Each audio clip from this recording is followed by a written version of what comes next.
नमस्कार, आपका स्वागत है। देवउठनी एकादशी की आप सभी को ढेर सारी शुभकामनाएं। दोस्तों, कार्तिक मास के शुक्ल पक्ष की एकादशी को देव उठनी एकादशी अथवा प्रबोधिनी एकादशी के नाम से जाना जाता है। इस दिन भगवान श्रीहरि विष्णु 4 महीने की योग निद्रा के बाद जागते हैं और इसी शुभ दिन से मंगल कार्यों की शुरुआत की जाती है, जो पिछले 4 महीने से बंद थे। प्रबोधिनी एकादशी का महात्म्य पाप का नाश करने वाला, पुण्य की वृद्धि तथा मनुष्य को मोक्ष प्रदान करने वाला है। पद्म पुराण के अनुसार प्रबोधिनी एकादशी को एक ही उपवास कर लेने से मनुष्य को अश्वमेघ यज्ञ और राजसूय यज्ञ के समान फल प्राप्त होता है, जो वस्तु दुर्लभ है, जिसे किसी ने भी नहीं देखा है। ऐसी वस्तु की कामना करने पर भी प्रबोधिनी एकादशी उसे प्रदान करती है। भक्ति पूर्वक उपवास करने पर मनुष्यों को देव उठनी एकादशी ऐश्वर्य, संपत्ति, उत्तम बुद्धि तथा सुख प्रदान करती है। मेरु पर्वत के समान जो बड़े बड़े पाप है, उन सभी पापों को यह पाप नाशिनी प्रबोधिनी एकादशी का एक ही उपवास करने पर फल प्रदान कर देती है। पहले के हजारों जन्मों में जो पाप किए गए हैं, उन्हें प्रबोधिनी एकादशी के दिन एक रात्रि का जागरण करने पर रुई के ढेर के समान भस्म कर डालता है। संपूर्ण तीर्थों में स्नान करने से, सुवर्ण तथा भूमि का दान करने से जो पुण्य मिलता है, वह प्रबोधिनी एकादशी के दिन भगवान विष्णु के निमित्त जागरण करने मात्र से मनुष्य को प्राप्त होता है। इस एकादशी का व्रत पुत्र तथा पौत्र प्रदान करने वाला होता है। कार्तिक मास की एकादशी के दिन शंख में जल लेकर भगवान विष्णु को अर्घ देना चाहिए। इससे जो फल मिलता है, वह तीर्थों में स्नान करने से करोड़ गुना अधिक होता है। इस दिन केतकी के एक पत्ते से भगवान विष्णु का पूजन करने पर 1000 वर्ष की पूजा का फल मनुष्य को प्राप्त होता है। जो मनुष्य इस एकादशी के दिन भगवान विष्णु को तुलसी पत्र अर्पण करता है, उसके जीवन भर के पाप नष्ट होते हैं। 100 देवताओं के यज्ञ करने से और अनेक प्रकार के दान करने से जो पुण्य मिलता है, वह इस एकादशी के दिन भगवान श्री कृष्ण को तुलसी पत्र चढ़ाने से ही प्राप्त हो जाता है। इस दिन भगवान विष्णु और मां लक्ष्मी की विशेष कृपा पाने के लिए स्वस्तिक का उपयोग अवश्य करना चाहिए। दोस्तों, स्वस्तिक अत्यंत प्राचीन काल से भारतीय संस्कृति में मंगल का प्रतीक माना जाता रहा है। इसीलिए किसी भी शुभ कार्य को करने से पहले स्वस्तिक का चिन्ह अंकित करके उसका पूजन किया जाता है। स्वस्तिक का शब्द 3 अक्षरों से बना हुआ है। इसमें सु का अर्थ होता है अच्छा, अस का अर्थ होता है अस्तित्व और क का अर्थ होता है कर्ता। इस प्रकार से स्वस्तिक शब्द का संपूर्ण अर्थ होता है अच्छा अथवा मंगल करने वाला।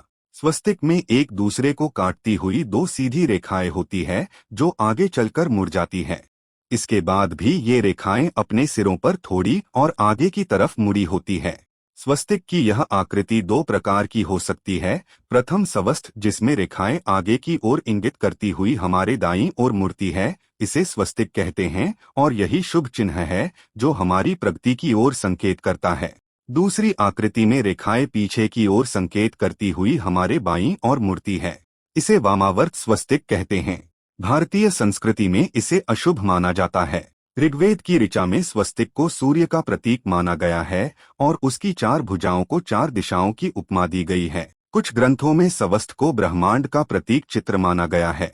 उसके मध्य भाग के बिंदु को भगवान विष्णु की कमल नाभि कहा जाता है और रेखाओं को ब्रह्मदेव के 4 मुख, 4 हाथ और 4 वेदों के रूप में निरूपित किया गया है। मंगलकारी प्रतीक चिन्ह स्वस्तिक अपने आप में विलक्षण है। विघ्नहर्ता गणेश जी की उपासना में तथा धन, वैभव और ऐश्वर्य की देवी मां लक्ष्मी के साथ शुभ लाभ तथा स्वस्तिक की पूजा की परंपरा है। इसे भारतीय संस्कृति में विशेष स्थान प्राप्त। इसीलिए जतास्क की कुंडली बनाते समय या कोई मंगल तथा शुभ कार्य करते समय सर्वप्रथम स्वस्तिक को ही अंकित किया जाता है। देवउठनी एकादशी के दिन स्वस्तिक का बहुत अधिक महत्व बताया गया है। एकादशी के दिन घर के मुख्य द्वार पर चंदन से स्वस्तिक का अवश्य बनाएं। आप चावल और कुमकुम की सहायता से भी स्वस्तिक बना सकते हैं तथा चावल और हल्दी के घोल से स्वास्तिक बनाना भी शुभ माना गया है। इससे घर के वास्तु दोष दूर होते हैं। यदि सिंदूर में घी मिलाकर स्वास्तिक बनाया जाए तो ये और भी अधिक शुभ फल प्रदान करता है। इससे घर में सुख समृद्धि का वास होता है। पुराणों में कहा गया है, जिस घर के मुख्य द्वार पर स्वास्तिक का चिन्ह होता है, उस घर पर किसी भी तंत्र मंत्र का अशुभ प्रभाव नहीं पड़ता है। दोस्तों को स्वस्तिक को हर दिशा से देखने पर वह एक ही समान लगता है। इसीलिए यह चारों दिशाओं से घर की रक्षा करता है। अगर जीवन में बहुत परेशानी हो तो एकादशी के दिन तांबी या चांदी का अभिमंत्रित करके घर की चौखट पर लगवा दें। बाजार में अलग अलग साइज के स्वास्तिक मिल जाते हैं, उसे लाकर पहले अपने पूजा घर में रखकर उसकी पूजा करें। इससे घर में स्थिर लक्ष्मी का वास हो जाता है। लेकिन सबसे अच्छा है कि आप सिंदूर में घी मिला करके या फिर चावल और हल्दी के घोल से स्वास्तिक बना देंगे। घर के मुख्य द्वार पर स्वस्तिक बनाते हैं तो ज्यादा बड़ा मत बनाइए। आप स्वास्तिक 3 या 4 अंगुल का बनाइए, यह उत्तम रहेगा। यदि आपके घर के सामने कोई पेड़ है अथवा बिजली का खंभा है तो इससे द्वार भेद निर्माण होता है। इनकी छाया घर पर पड़ने से वास्तुदोष निर्माण होता है। इस वास्तु दोष को खत्म करने के लिए घर के मुख्य द्वार पर स्वस्तिक बनाना चाहिए। स्वस्तिक का प्रयोग खासकर पूजा के दौरान करना उत्तम फलदायी होता है।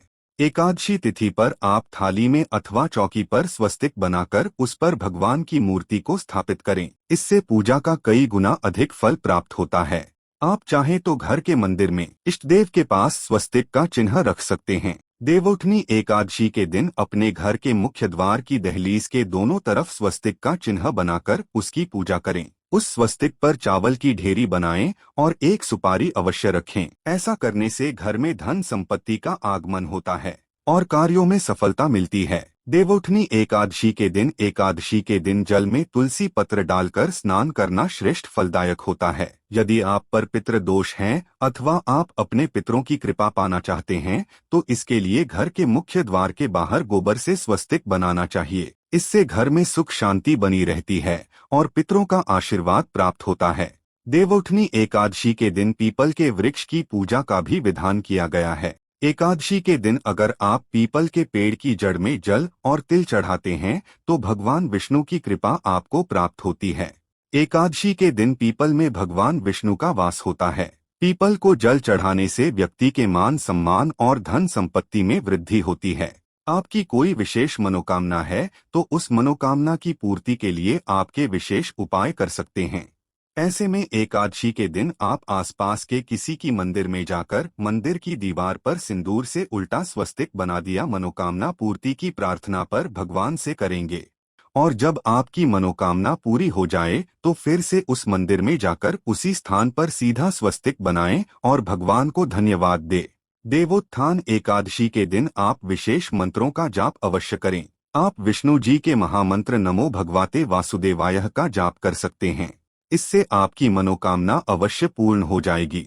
देवोत्थान एकादशी के दिन अपनी मनोकामनाओं की पूर्ति के लिए विशेष उपाय कर सकते हैं। आप तुलसी में जब जल अर्पित करेंगे तब एक लोटे में जल लेकर उसमें एक चुटकी हल्दी, थोड़ी सी मिश्री और अक्षत डालकर ही अर्पित करें और शाम के समय तुलसी के समक्ष घी का दीपक जरूर जलाएं। इस दीपक में एक सिक्का रख दें और बाद में किस को उठाकर संभाल कर रखें। तुलसी को विष्णुप्रिया भी कहते हैं, इसलिए देवता जब जानते हैं तो सबसे पहली प्रार्थना तुलसी की ही सुनते हैं। वैसे ये सिक्का आप रोज के दीपक में भी डालकर दीपक जला सकते हैं। ऐसा करने से सिक्का सिद्ध हो जाएगा। जब भी किसी महत्वपूर्ण काम से आप घर से बाहर निकलते हैं तो इस सिक्के को साथ में रखकर निकले। आपको कार्यों में सिद्धि अवश्य ही मिलेगा। इस दिन दीपक का प्रयोग अवश्य ही करें। दीपक घर के मुख्य द्वार पर अंदर की तरफ से दीपक, तुलसी के नीचे दीपक, अपने घर की पूजा स्थान पर एकादशी के दिन अवश्य स्वस्तिक का ये उपाय अवश्य करें। कमेंट में जय श्री हरि विष्णु और जय मां लक्ष्मी अवश्य लिखे। वीडियो को अपने परिवार के साथ शेयर करना न भूलें। साथ ही चैनल को सब्सक्राइब जरूर करें। आप सभी का धन्यवाद।